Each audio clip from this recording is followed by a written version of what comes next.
আপনার অবস্থার আপনার সংকট আছে। আমাদের এখানে ম্যান কোনো সংকট, আমাদের এখানে পানির সংকট, এগুলো আছে।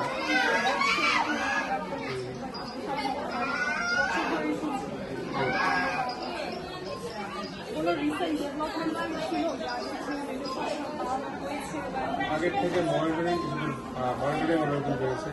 আগের থেকে রোগীরা প্রচুর ভালো পাচ্ছে এবং আপনি দেখতে পারেন যে আমরা প্রতিনিয়তই রোগীদের হাসপাতালে যাচ্ছি। এখন 6টা বাজে আমরা রোগী দেখতে আসি, রোগীর খেয়াল নেই এবং সব কিছু মনিটর করছি।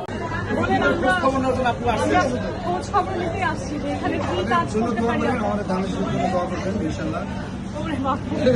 অবশ্যই না, আমি কিন্তু আসলে এটাই বিশ্বাস করি যে আসলে দেশের কাজে নিয়েও থাকলে সবাই মিলেমিশে করতে হবে। আমাদের গণ অধিকার পরিষদ শুনলাম